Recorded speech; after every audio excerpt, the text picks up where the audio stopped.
fazer uma apresentação sobre esse tema. E quando a gente pensa no tesouro difícil, já comecemos então a imaginar o que é um tesouro. O que é a gente pensa na palavra tesouro, a gente imagina algo, eu quis trazer uma imagem, né? Mas assim, algo que possui uma coisa de valor dentro de si. Talvez o próprio tesouro seja aquilo que já está ali na terra, talvez seja aquilo que nós conseguimos com muito esforço desvendar e ali desenterrar. Mas certamente existem tesouros que são muito difíceis de serem adquiridos. E é claro que por ser uma palestra espírita estaremos falando de tesouros que são não materiais. São tesouros que não são materiais. Para começar, eu queria mostrar ou falar um pouquinho da parábola que nós temos em Mateus, no capítulo 13, do joio e do trigo. Uma parábola que o nosso mestre nos trouxe e que ela já vai tocar um pouquinho na questão desse tesouro difícil que vai ser o tema da nossa fala de hoje. Jesus comentou então que o reino dos céus é semelhante ao homem que semeia boa semente no seu campo. Mas dormindo os homens, ou seja, o Senhor e os seus trabalhadores ali daquele campo, vem o inimigo e faz o quê? Semeia o joio no meio do trigo e se retira. Com o passar do tempo, aquela plantação vai começando a crescer, fala que a erva cresceu e frutificou, e aí apareceu também o joio.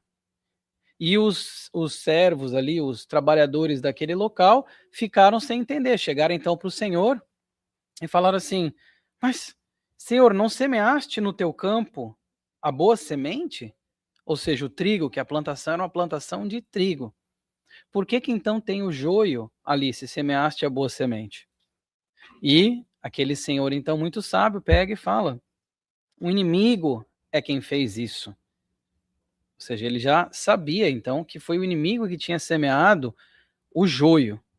E aí os servos, então, falam para ele: você gostaria que nós fôssemos lá, então, e arrancássemos? Vamos lá, a gente vai arrancar todo aquele joio e deixar só o trigo. E aí o Senhor fala o quê? Não.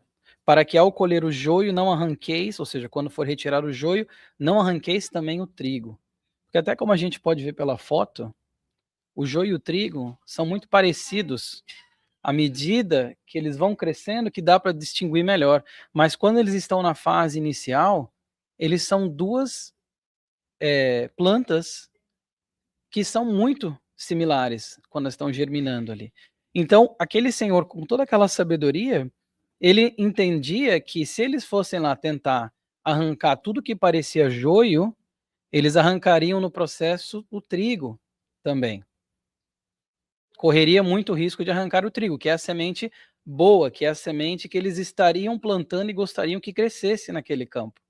Então, ele muito sabiamente fala o que? Não, ainda não. Espera. Porque quando essa plantação crescer, vocês vão conseguir distinguir melhor o que é o joio, como nós vemos na foto, o trigo na esquerda e o joio na direita. O que é joio e o que é trigo, e aí vocês conseguirão arrancar somente o joio. Estou expandindo aqui a fala da parábola, não falou tudo isso, né? Mas também aqui um parênteses, o joio tem uma bactéria no próprio que vive nessa planta, que ela faz muito mal, causa náusea, causa problemas estomacais, então por isso que ela é nociva à saúde. Então, a ideia é que não se coma o joio, se coma somente o trigo, mas o inimigo, sabendo disso, plantou porque sabia que era parecido. E aí, então, ele fala o quê? Deixai, aqui voltando à passagem de Mateus, aquele senhor fala assim: deixai crescer ambos juntos, ou seja, deixa o joio e o trigo crescerem juntos até a ceifa, e daí ele vai dizer, fala assim: então eu direi aos ceifeiros: colhei primeiro o joio e atai-o em molhos para queimá-lo, ou seja, arranque todo o joio, coloque em molho e queima esse joio, que é a semente que a planta que nós não queremos, e colhe também o trigo e vamos guardar nos meus celeiros. Depois colhe o trigo e guarda no celeiro, que é seria a ideia que eles tinham então de poder utilizar a semente que era a semente boa, a semente que eles queriam plantar. Claro que as parábolas do mestre são muito profundas. Por mais que às vezes a parábola de Jesus era um parágrafozinho, essa aqui é até um pouco mais longa para os padrões de parábola, mas elas têm muita profundidade de conhecimento e ela requer que a gente tenha um olhar que vá muito mais além. Lembrando que Jesus utilizava-se de parábolas para facilitar o entendimento das pessoas na época.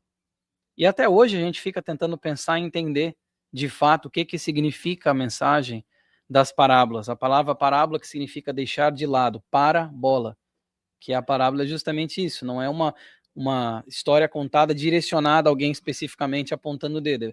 Ele deixa a história de lado e as pessoas que vão olhar, como se fala, que carapuça servir que sirva, de certa forma, né? E aí essa parábola do joio e do trigo é interessante porque, de novo, são muitas lições, existem muitos ensinamentos contidos numa parábola como essa, mas tem um ensinamento em particular que eu acho que é muito valioso e vai ser muito relativo ao nosso tema de hoje. Quando aquele senhor, o Senhor com S maiúsculo, inclusive, como consta no Evangelho de Mateus, fala para eles esperarem. Porque eles, os seus servidores ali, naquela vontade de querer remover o que era ruim, eles já queriam ir lá tirar tudo. Mas ele fala: calma, espera. Então ele sabia que se ele tivesse paciência, se ele tivesse calma, aquelas duas plantas iriam crescer e aí sim conseguiria com mais discernimento retirar o que era ruim e deixar o que era bom. Então esse ponto do esperar, de ter a paciência, é o que eu gostaria de falar um pouquinho hoje. E a mensagem que me deu a ideia de trazer essa palestra se chama O Tesouro Difícil, por isso que eu queria utilizar inclusive o mesmo nome. Ela está no livro Escultores de Alma e é uma história da Mei Mei, o autor espiritual Mei Mei, quando ela vai nos contar que havia um certo homem que um dia ele resolveu, para sua própria progressão espiritual, eu estou parafraseando, tá, gente? Ele resolveu, então, adquirir aqueles tesouros que os sábios falavam que era de jorrar luz dos espíritos. E ele gostaria muito de adquirir esses tesouros, essas virtudes. E aí, o que ele faz? Ele pede, então, a Deus que dê a ele uma oportunidade para que ele reencarne para começar a trabalhar as virtudes.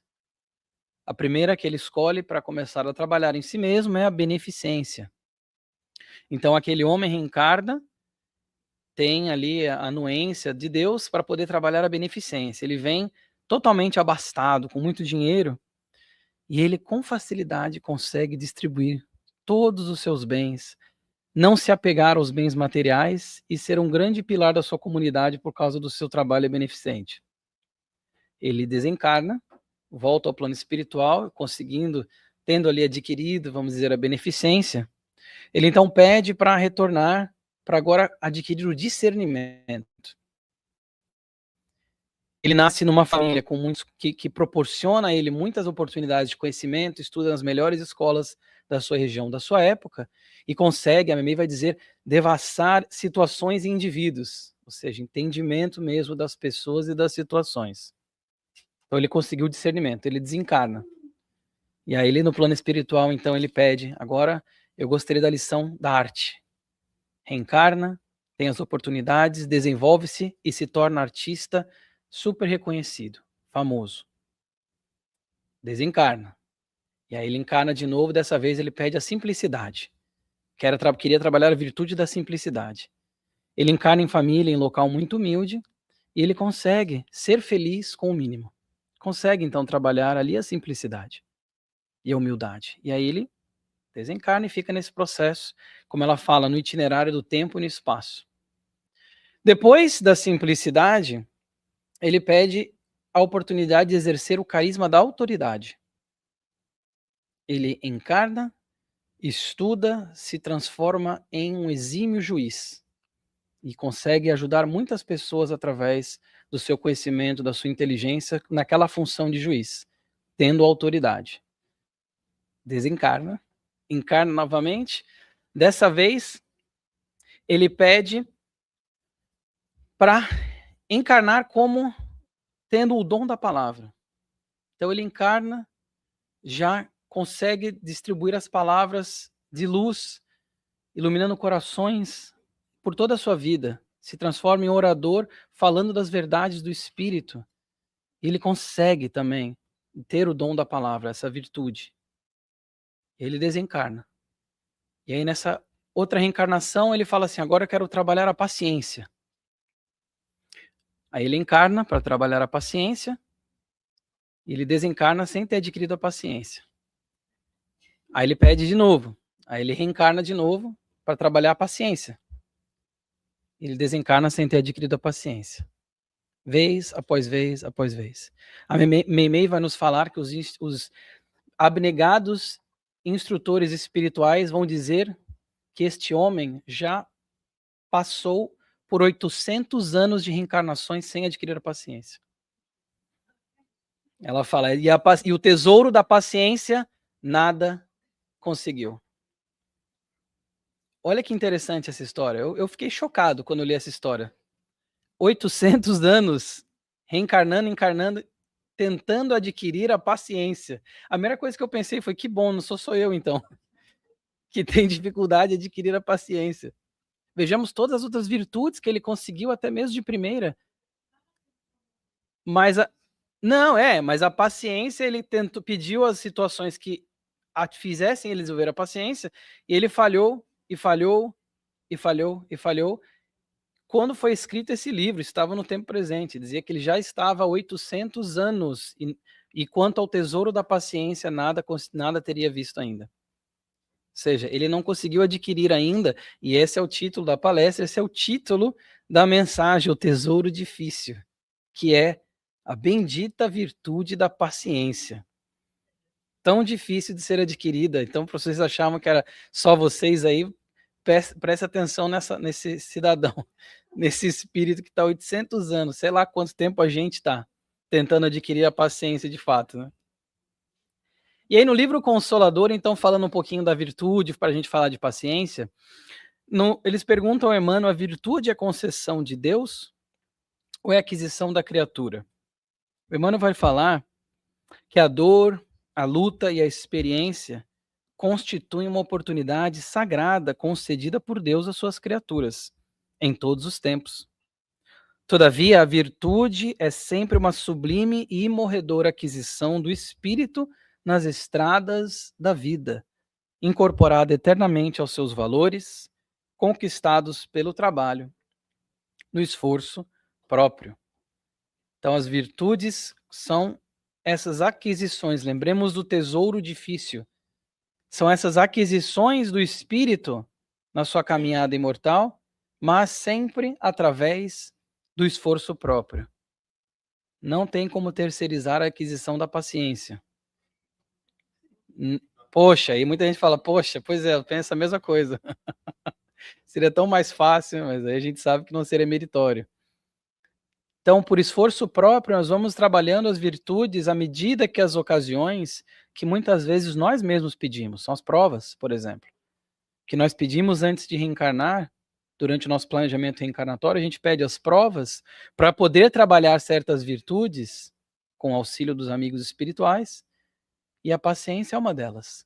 Quando nós pedimos as situações que acabarão trazendo a paciência à tona, ou nos fazendo trabalhar a paciência. E aí nós teremos a escolha, ou falharemos ou sucederemos, nem que seja um pouco, mas a escolha é nossa, as opções estão aí, todos nós estamos trabalhando essas virtudes, que são essas aquisições do espírito, porque todo o resto é passageiro.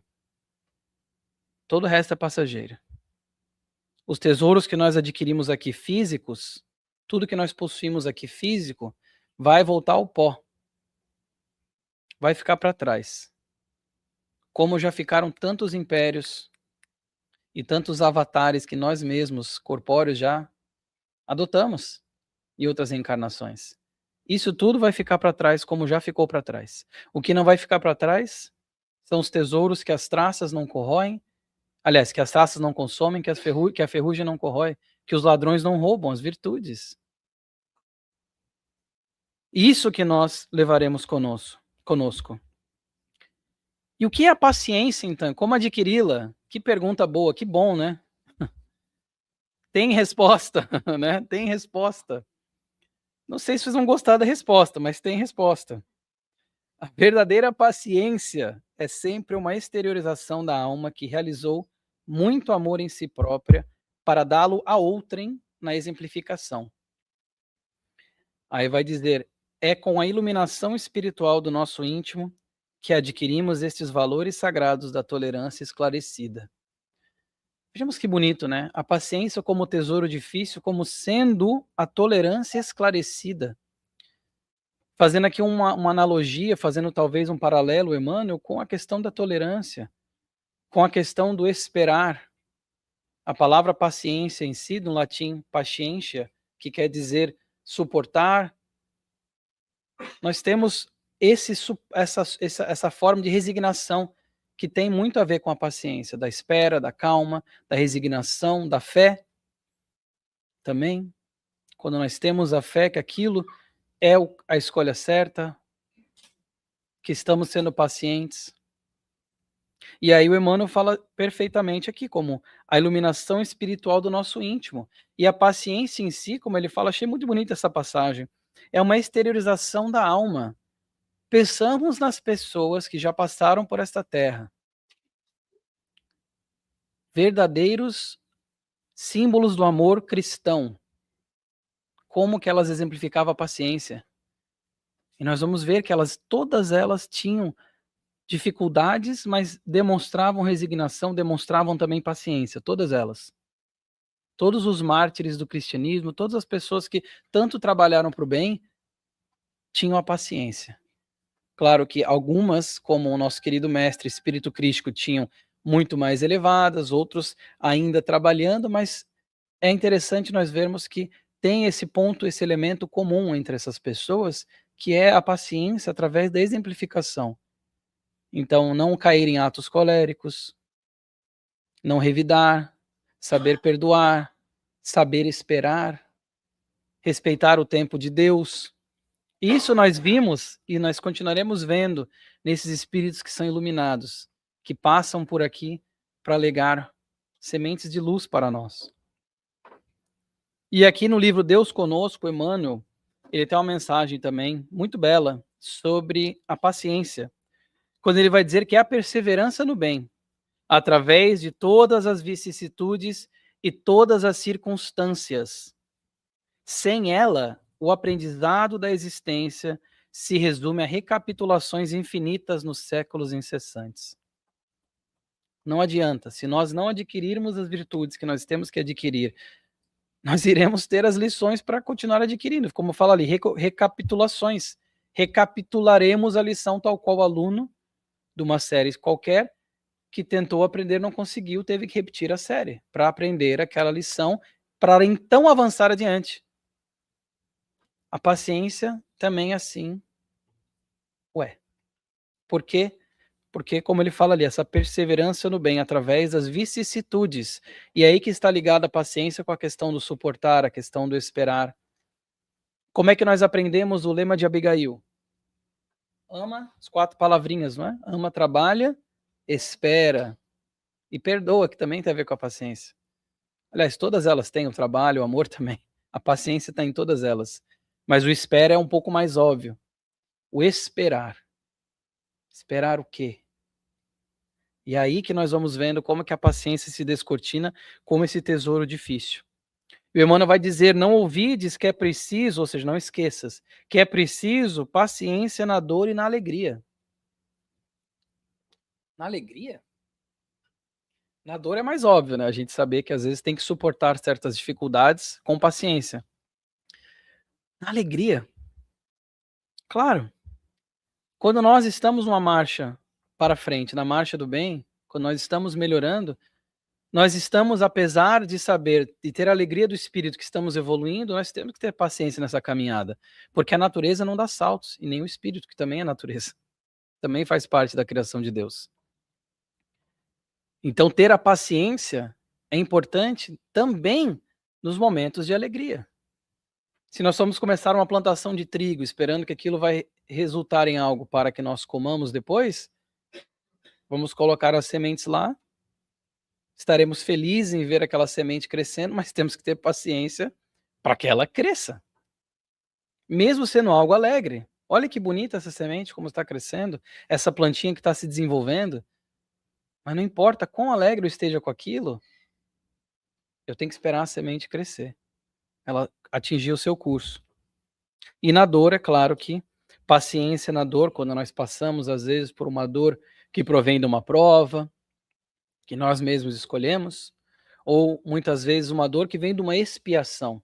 As provas e expiações, aquele parzinho que a gente sempre fala no espiritismo. As expiações, no caso, essas questões em que nós estamos tendo que ressarcir algo que nós erramos, ou ressarcir, voltar ao caminho do equilíbrio, como fala Joana de Ângeles. Quando nós erramos de uma forma, temos que voltar àquele caminho que nós estávamos. Então, a paciência também nisso aí. Trabalhar essa tolerância, essa perseverança no bem. E aí, nessa mesma mensagem, ele vai dizer, na provação, ela, a paciência, é a serenidade, assegurando-nos a certeza de que o amanhã será luminoso recomeço.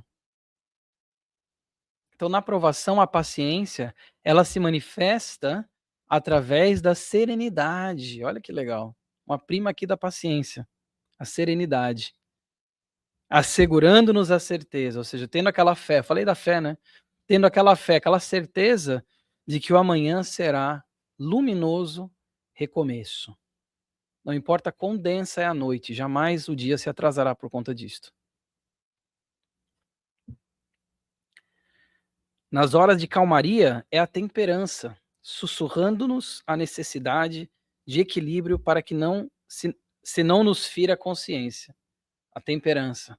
Olha só a paciência também aqui envolvida na temperança, até mesmo na hora da calmaria. Perante a ofensa, usa em forma de silêncio e perdão, favorecendo no adversário mais justa visão da vida. Ou seja, quando nós temos a ofensa, utilizemos a paciência através do quê? Do silêncio, do perdão.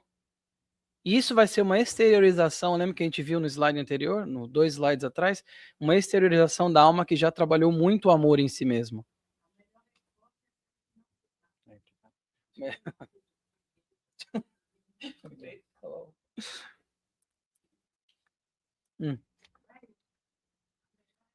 Aquela que a gente não dá, porque e o silêncio fala muito mais que 1000 palavras.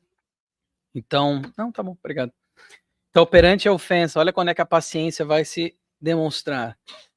Em forma de silêncio e perdão. Sabendo que aquele adversário, muitas vezes, como nós já aprendemos com a Joana de Ângeles, com Emmanuel, muitas vezes ele vai estar, eles falam, jungidos à tribulação, vão estar muito mais arraigados, sofrendo muito mais do que nós que fomos os ofendidos. Então, olha só, como a paciência aqui se manifesta também. Aí ele vai dando quase que uma prescrição nas diferentes situações. Ante a aflição, utiliza-lhe a influência para que os dissabores te não arrojem os sentimentos aos despenhadeiros da revolta. Utilizar a paciência durante a aflição para que nós não caiamos em revolta. Para que nós não blasfememos Deus, por exemplo. Que Deus é injusto, por que eu estou passando por isso? Não faço nada, eu sou tão bom, estou passando por essa dificuldade. A paciência aqui vai usar a influência dela, então, para que nós não caiamos na revolta.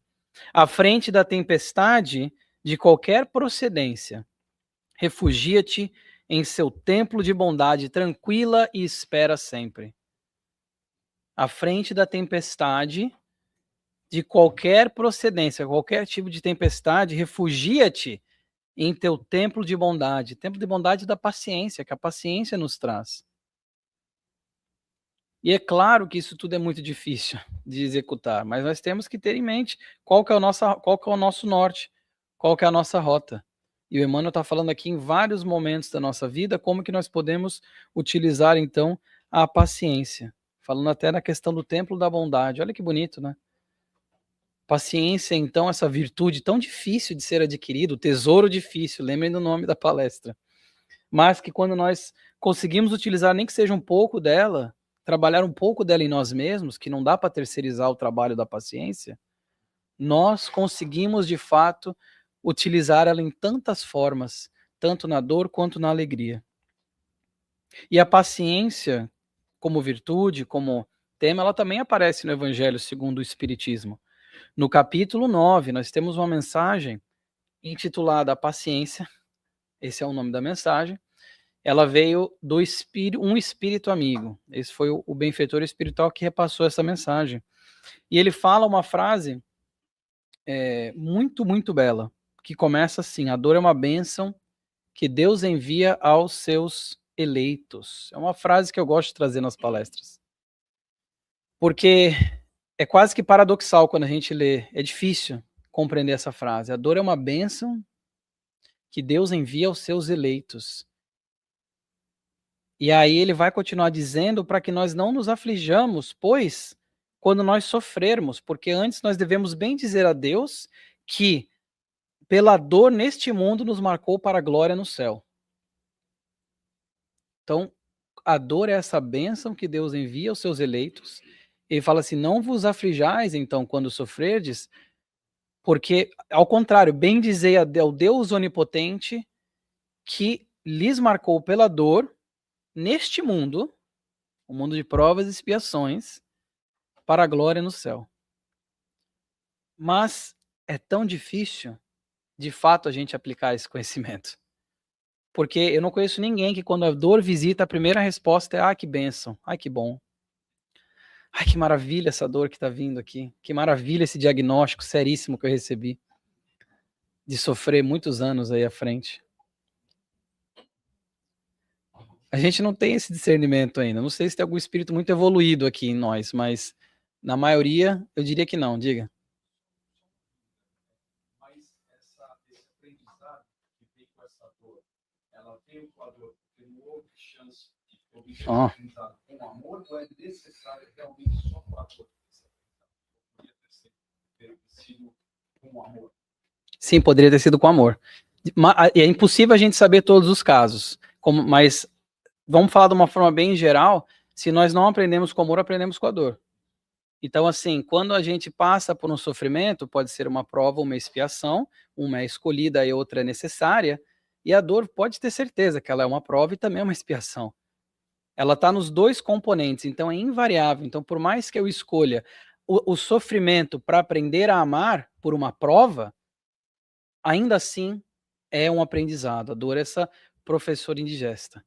Mas, na maioria dos casos, de nós aqui, seres ainda caminhando para a plenitude espiritual num planeta de provas e expiações, a gente pode generalizar e dizer que a gente sofre por algo que nós não fizemos bem ou não aprendemos numa lição anterior. Mas, de novo, né? Não sei se tem algum espírito muito evoluído aqui escutando, então. Mas para a maioria de nós, eu diria que é isso. Ninguém aqui ouve a dor é uma bênção que Deus envia aos seus eleitos, se pensa, e quando recebe aquele sofrimento, aquela dor, se sente muito abençoado de imediato. E eu já dei palestras sobre a dor e veio pessoas depois falar comigo, dizer: olha, eu passei por um câncer e hoje em dia eu digo que o câncer foi a melhor coisa que aconteceu na minha vida, que me ensinou coisas, não é? E pode ver, então tem pessoa, mas no momento do diagnóstico, no momento daquele sofrimento, ninguém vai dizer: ai, que bênção, que maravilha. É? Então, tá vendo?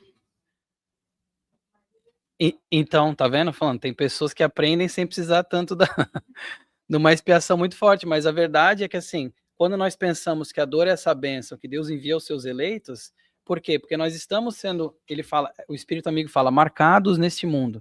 Olha só que forte essa palavra, marcados, né?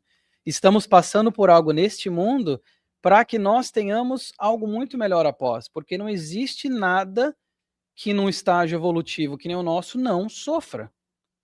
Nada. Tudo sofre. Como vai dizer o Leon Denis.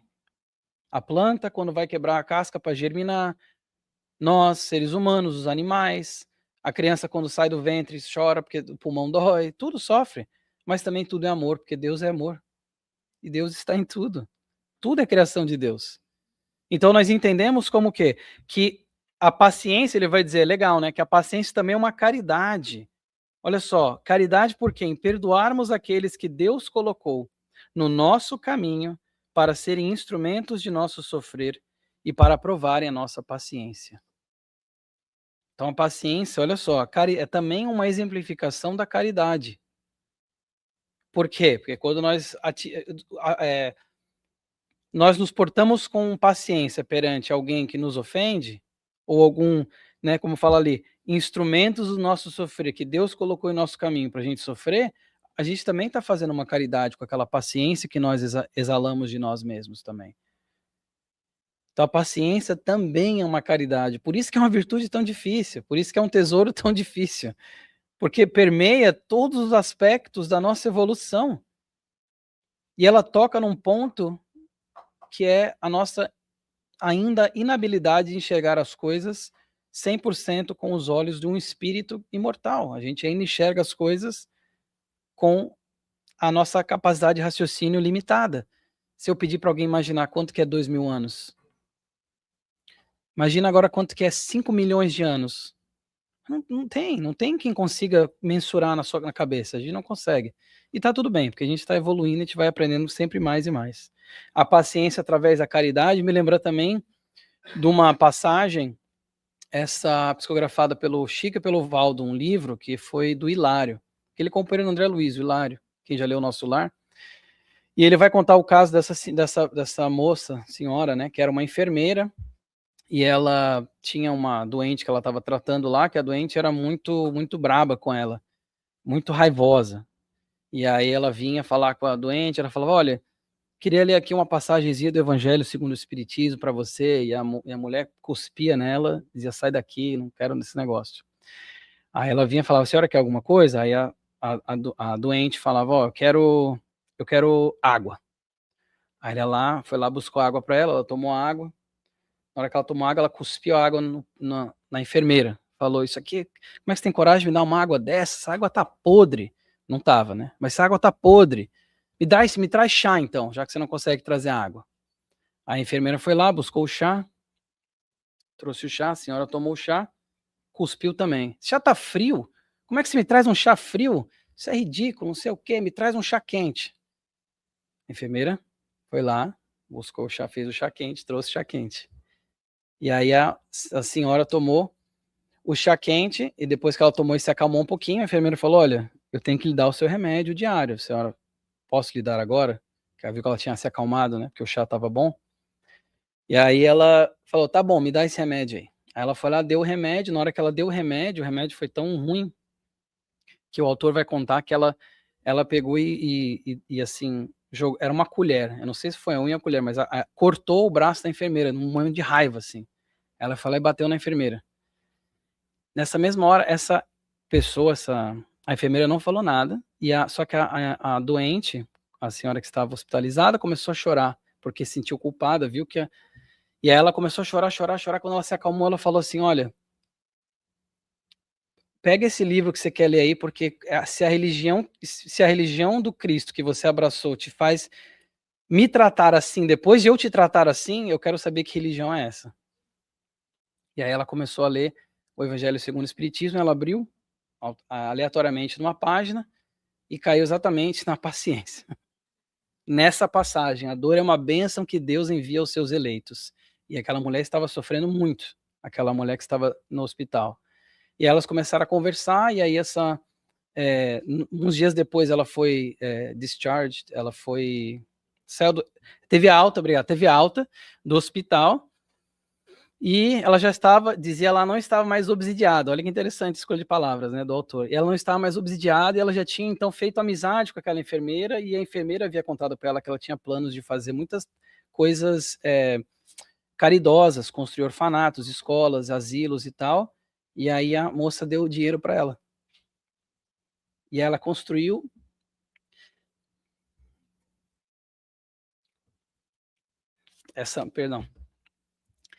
Essa moça se chama Anália Franco, que foi uma grande pessoa caridosa e construiu mais de 70 orfanatos e escolas em São Paulo. Inclusive, ela tem um bairro chamado Jardim Anália Franco, que é por causa dela.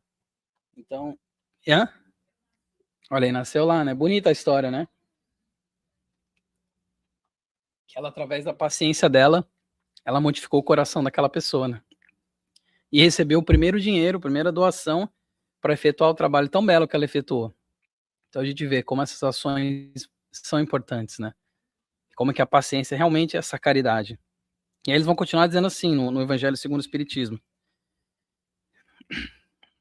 Se, porém, atentarmos aos deveres que nos são impostos, nas consolações e compensações que, por outro lado, recebemos, havemos de reconhecer que as bênçãos são muito mais numerosas que as dores. As bênçãos são muito mais numerosas que as dores, mas a gente, muitas vezes, erroneamente, foca muito mais na dor do que na bênção. E a gente perde oportunidades de ver bênçãos, inclusive na dor também. E fora da dor. Nas coisas minuciosas da vida, a gente perde a oportunidade de ver as bênçãos. E aí, no próprio Evangelho, vai dizer que o Cristo é o nosso modelo. Ele sofreu mais que qualquer um de nós. E jamais se revoltou. Jamais blasfemou. Jamais maltratou as pessoas que maltrataram ele.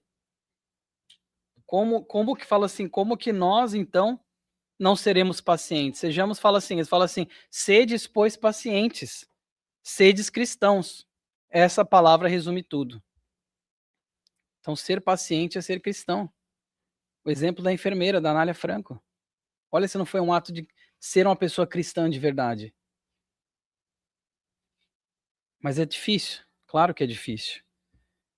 E aí, no Evangelho segundo o Espiritismo, tem essa mensagem que fala, se Deus, eu acho muito legal isso aqui, o Senhor absoluto da eternidade, espera com paciência, por que motivo nós outros, servos imperfeitos, do trabalho relativo, não podemos esperar? Por que nós não podemos esperar se Jesus espera? Se Deus, nosso Criador, espera? Por que nós, que somos servos imperfeitos, não conseguimos esperar? É tão difícil ter a paciência, exercitar a paciência, achar esse tesouro difícil dentro de nós mesmos. Porque a gente não acha necessariamente lá fora e adquire e fica, e agora eu sou paciente. São através do exterior e do interior que nós vamos trabalhando a paciência. Mas o tesouro vai estar conosco, interno. É a reforma íntima. Faz parte da reforma íntima. Inclusive, tem um tempo atrás eu estava lendo uma biografia de uma atriz. Ela falou uma frase que eu achei muito boa. Ela falou, era mais ou menos assim, ela falou que ela estava muito aflita, ela estava rezando muito para Deus, porque ela estava passando por dificuldades muito grandes, ela estava rezando muito, muito a Deus. E ela estava rezando para Deus um dia muito, muito fervorosamente para pedir paciência para Deus. Falou, Deus, pelo amor de Deus, por favor, pelo seu amor, me dê paciência. Me dê paciência, me ajude a ter paciência. Mas não demora não, por favor. Eu achei sensacional. Mas não demora, não. Manda logo essa paciência. Sensacional. E a gente é assim, não é? A gente quer trabalhar a paciência, mas pode ser um pouquinho mais rápido. Não tem como acelerar. E não é um livro espírita, gente. É um livro nada a ver com nada. Mas quando eu vi isso, eu falei, nossa, olha aí, eu vou usar essa aí na minha palestra de paciência. E no Caminho, Verdade e Vida tem a mensagem também, 162, que se chama Esperemos. Essa mensagem, o Emmanuel vai dizer, cada coisa deve vir ao seu tempo, a semente lançada à terra fora da estação não germina. Não adianta, quanto mais nós tentarmos forçar as coisas, se a gente não aprender a ter paciência, às vezes, para esperar até a estação certa. Que está fora do nosso controle. Mas esperar a estação certa para germinar. Como nós vimos na parábola até do semeador, quando fala dos diferentes tipos de terrenos, que nós devemos trabalhar o terreno, mas devemos também ter paciência no trabalho daquele terreno. Terreno aqui é alusão ao coração do ser humano, claro. Porque a semente lançada fora de estação não germina. E a Joana vai dizer, a paciência é instrumento da vida para o serviço da perfeição.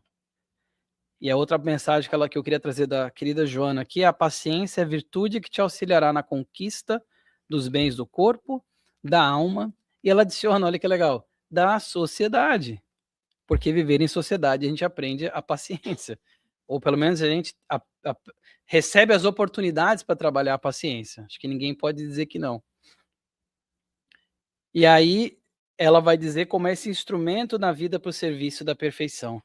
O próprio Chico Xavier falava, né, com relação à paciência, como que a gente fica às vezes nervoso com as coisas minúsculas, derramou um café, quebrou uma caneta, fala assim, se a gente não tem paciência nisso, como é que vai ter paciência nas grandes coisas, nas grandes obras, né? Nem se não são nas coisas pequenas. Então, que nós comecemos na paciência nas coisas pequenas, então.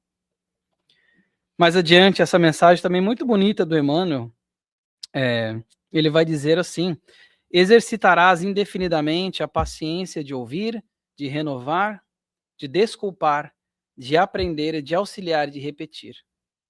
Olha de novo, quantos pontos diferentes nós temos a paciência aparecendo. E guarda a convicção de que assim agindo ajudarás não apenas a ti mesmo e aos que te cercam, mas ao próprio Senhor, que, se não necessita das nossas honrarias, espera de cada um de nós o apoio da paciência, a fim de que nos possa usar em qualquer problema como peça importante de solução. Mensagem linda. Se o Senhor não necessita das nossas honrarias, porque por quantos séculos, talvez, milênios, nós não focávamos no culto exterior somente. Doar tudo e toda aquela demonstração, e esquecendo, às vezes, ele quer que a nossa paciência para que a gente possa ser peça importante de solução nos desígnios de Deus. Não nos desígnios do ser humano que é falho e imperfeito, nos desígnios de Deus que é perfeito.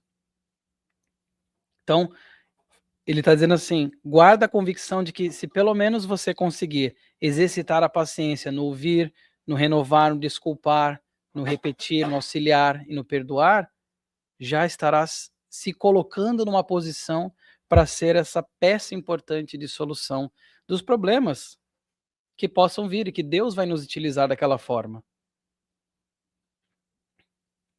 E aí no Evangelho segundo Lucas, na verdade é o Evangelho por Emmanuel, essa aqui ele vai falar sobre o Evangelho do Lucas, o Emmanuel vai pescar essa frase específica do Evangelho de Lucas que fala sobre a questão de possuir as vossas almas relativa à paciência, e ele vai dizer que o seguinte: ter paciência, então, será resistir aos impulsos inferiores que nos cerquem na estrada evolutiva, conduzindo todo o bem que nos seja possível aos seres e coisas que se achem diante de nós. Então, é resistir aos impulsos inferiores, porque o nosso impulso inferior ainda é o quê? Impaciente. O orgulho, o egoísmo são impacientes. E todas as outras tendências ainda inferiores que nós possuímos, elas são impacientes. Na verdade, a paciência chega a ser um reflexo, um resultado, um byproduct desse tipo de impulso inferior. E ele fala, será resistir então aos impulsos.